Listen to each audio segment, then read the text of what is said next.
what I would call a kind of a basic problem we've got to go through first, is to understand that there are no such things as things. That is to say, separate things. That is only a way of talking. If you can understand this, you're going to have no further problems. I once asked a group of high school children, what do you mean by a thing? And first of all, they gave me all sorts of synonyms. They said it's an object, which is simply another word for a thing. It doesn't tell you anything about what you mean by a thing. And finally, a very smart girl who was in the group said a thing is a noun. And she was quite right. A noun isn't a part of nature, it's a part of speech. There are no nouns in the physical world. There are no separate things in the physical world either. See, the physical world is wiggly. The clouds, mountains, trees, people are all wiggly. And only when human beings get working at things, they build buildings in straight lines and try and make out that the world isn't really wiggly. But here are we sitting in this room all built on straight lines, but each one of us is as wiggly as all get out.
Now then,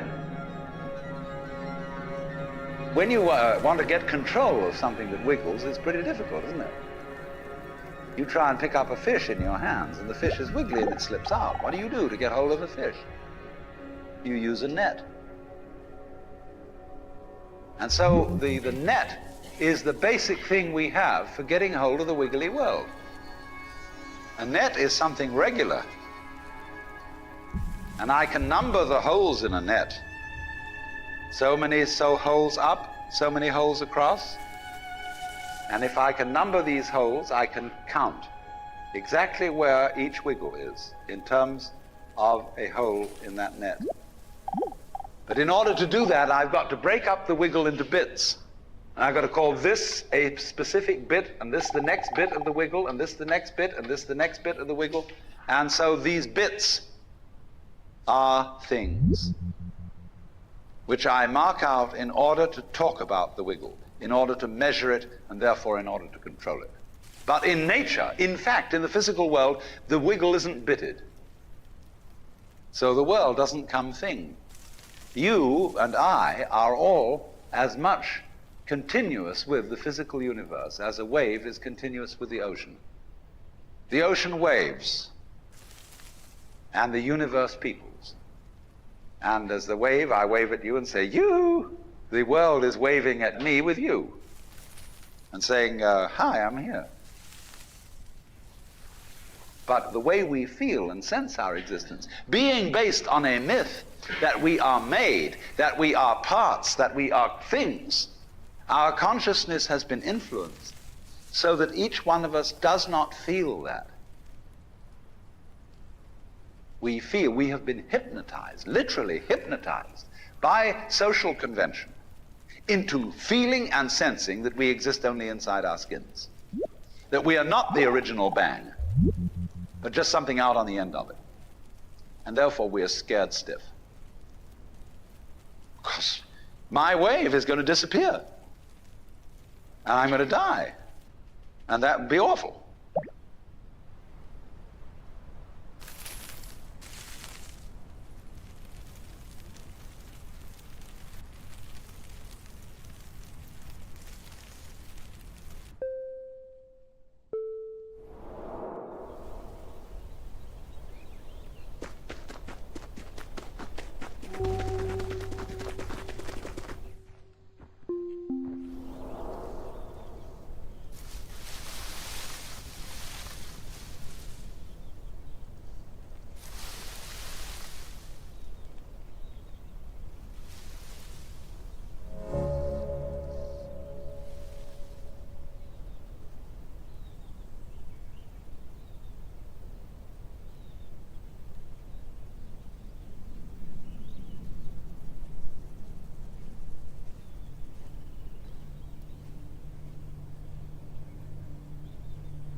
You are a fluke.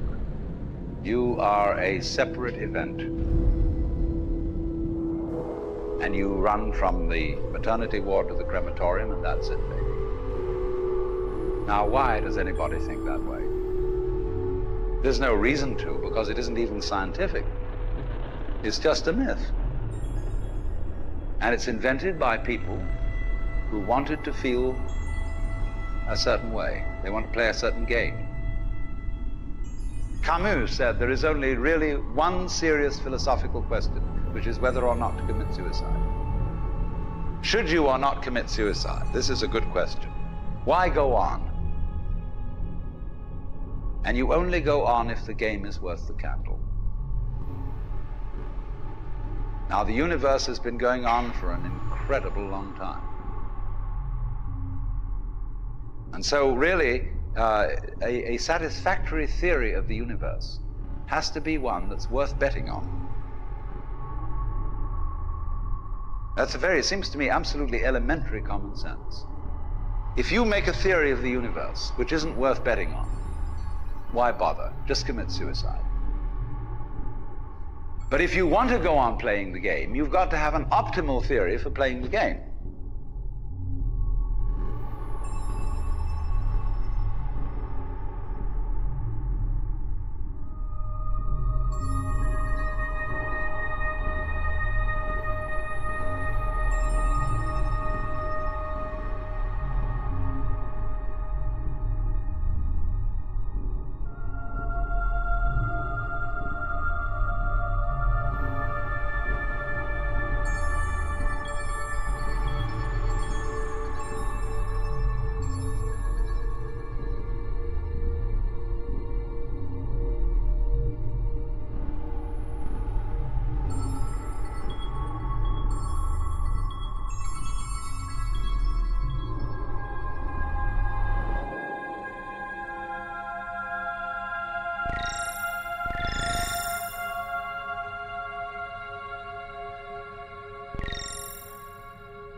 If there is any such thing at all as intelligence and love and beauty, well, you found it in other people. In other words, it exists in us as human beings. And as I said, if it is there in us, it is symptomatic of the scheme of things. We are as symptomatic of the scheme of things as the apples are symptomatic of the apple tree or the rose of the rose bush.